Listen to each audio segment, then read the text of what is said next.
One time Baby Yoda came to me in a dream.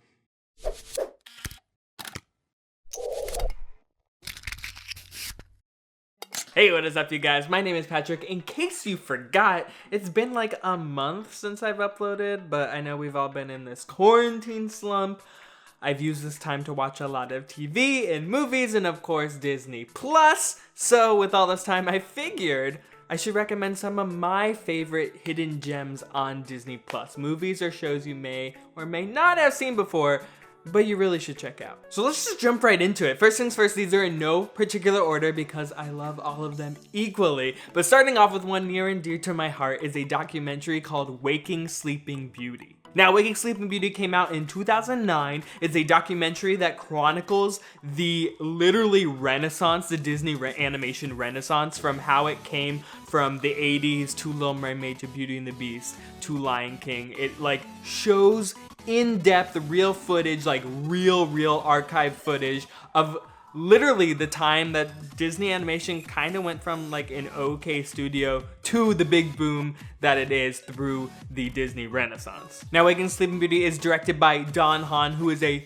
huge producer in the world of Disney. He produced pretty much all your favorite Disney classics, from Beauty and the Beast to Lion King to so much more, and he actually makes these Disney documentaries. There's actually another one coming out called Howard that chronicles Howard Ashman's life before he tragically passed away from AIDS. If you don't know, Howard Ashman was the lyricist genius who partnered with Alan Menken to create all those wonderful, beautiful songs, especially the ones in Little Mermaid and Beauty and the Beast. But we're talking about Waking Sleeping Beauty. Like I said, it's honestly wild, the footage that they still had from this time and how they literally starts from like the Black Cauldron to Oliver and Company all the way through The Lion King, and how literally Little Mermaid, Beauty and the Beast, and Lion King saved Disney as an animation studio. It's also just wild that this documentary is on Disney Plus because it doesn't show Disney in the best light all the time. Like, Disney during that time was pretty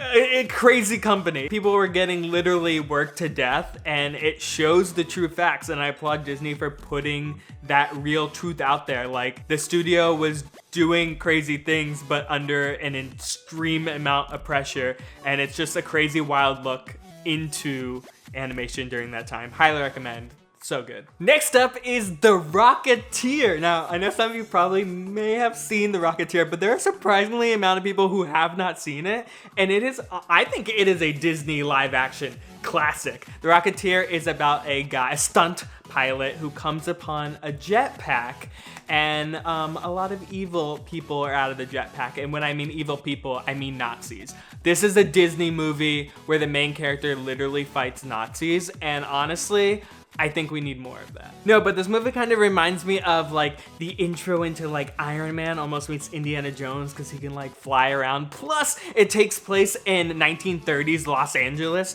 There's also just a cool time, and there's a lot of iconic sets. The entire last scene takes place on the Griffith Observatory and by the Hollywood sign. I'm not gonna give it away, but it's a good time. If you like action, if you like adventure, I'm saying if you liked Indiana Jones and Iron Man, it's like a mixture of those, but with Nazis. Moving on from Nazis, the next movie, probably, I'm sure not a lot of people have seen, because it's actually a Fox movie that ended up on Disney Plus, but it's called Millions.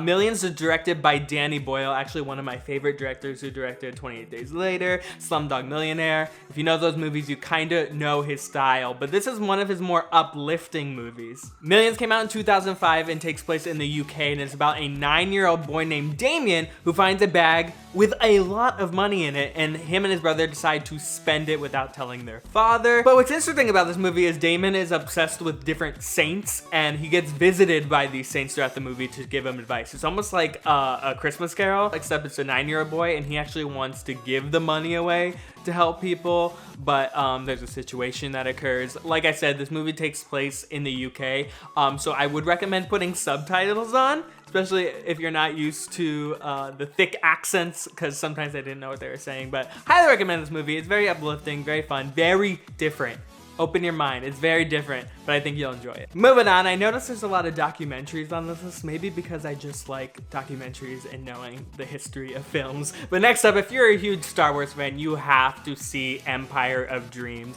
Empire of Dreams is literally almost 3-hour long documentary that chronicles the perception of Star Wars all the way through creating A New Hope, to the premiere, to creating Empire Strikes Back, to that premiere, to creating Return of the Jedi. It is literally chronicles from start to finish the product of the first 3 Star Wars movies, how those came to be and how it impacted culture. The information and footage they show in this documentary. If you have any inkling to any Star Wars, please watch Empire of Dreams. That's all I can say. I just like movie making and seeing it all come to be and what George Lucas created. It's wild to see.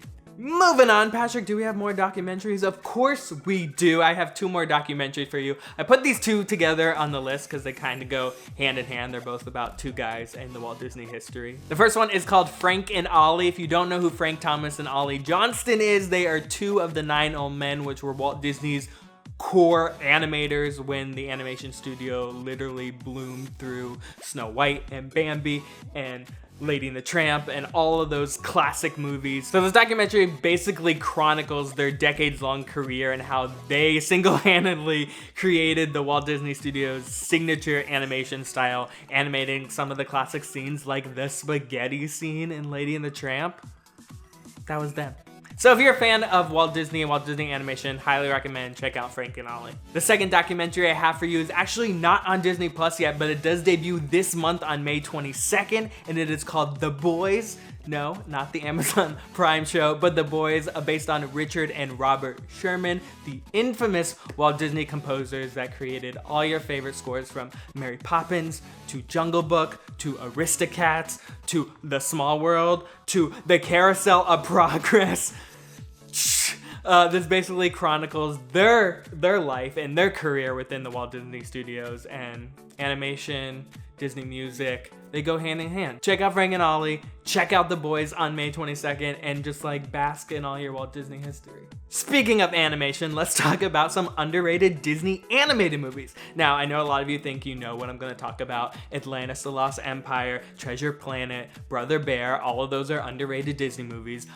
While I agree with you, I think almost, like, especially in this last couple years, so many people have talked about those movies being underrated that they're kind of not underrated anymore, if that makes sense. But the animated movie I do want to talk about is 1988's Oliver and Company. I always feel sorry for those animated movies that came out right before the Disney Renaissance, like in the 80s, like Oliver and Company and The Great Mouse Detective and Rescuers Down Under and The Black Cauldron, which we will get to. But I feel like not a lot of people talk about those movies, and I loved Oliver and Company. If you don't know what Oliver and Company is about, it's basically an animated version of Oliver Twist, but it takes place in New York, and it's about cats and dogs and animals. And to this day, I'm not 100% sure, but I think Oliver and Company was the first Disney animated movie I actually watched. So if that's the case, of course it has a special place in my heart, but also the music is bomb too. It had Huey Lewis and the News and Billy Joel. But truly, if you're a fan of any Disney animation and you have not seen Oliver and Company, it's right there. It's on Disney Plus.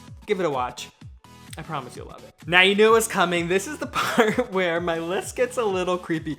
80s Disney was a wild time. So of course we have to talk about Black Cauldron, one of the most terrifying Disney animated movies ever. Now, The Black Cauldron came out in 1985 and was like a pinnacle movie in the Walt Disney animation history. The movie actually bombed and came in second place to the Care Bears movie, which you would learn about if you watch Waking Sleeping Beauty. But like I said, The Black Cauldron was a truly terrifying movie. It centered around the Horn King, whose sole purpose was to obtain this magical cauldron that will help him conquer the world. But then, of course, there are our heroes, Taryn, who is our pig keeper, Princess Elwyn, and of course, Gurgi, the best Disney sidekick.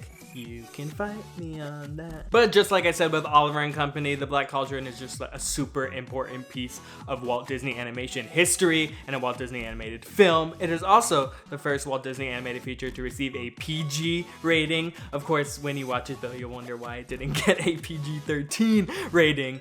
It still scars me today, but I think that's why I love it. Speaking of terrifying movies, let's talk about one of the most terrifying movies on the Disney Plus platform, and that is The Return to Oz. The Return to Oz came out in 1985, and of course is a sequel to The Wizard of Oz.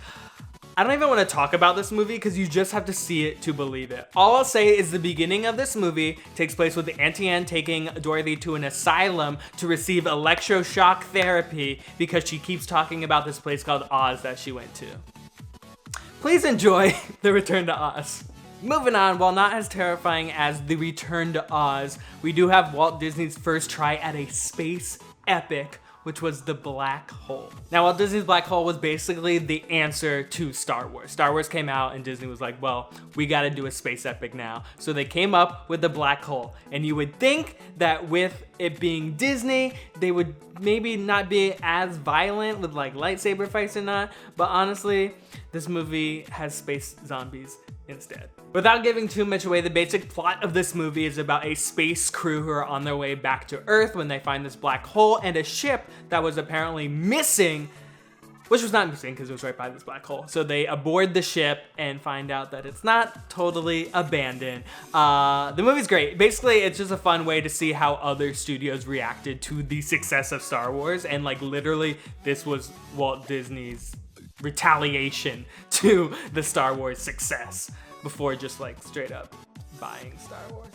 But you do get to meet the cutest little robot besides R2-D2, which is Vincent. And honestly, Vincent is a robot icon. And the ending of this movie is just as jarring as, let's say, riding Mr. Toad's Wild Ride at Disneyland. If you've seen The Black Hole, you got that reference, but yeah, it gets weird. Anyway, there you have it. That is my hidden gem, underrated Disney Plus recommendations. Let me know if you've seen any of them, or if you plan to see any of them, or do see them, and then come back and let me know what you think, except maybe the terrifying ones. Like, I'm pretty sure you shouldn't watch Return to Oz with children, which is pretty ironic. But that is it. Thank you guys for watching. If you like this video, please give it a thumbs up. And if you have not subscribed yet, consider subscribing so you know when I upload next. Other than that, hope you guys are staying safe. I will see you guys real soon.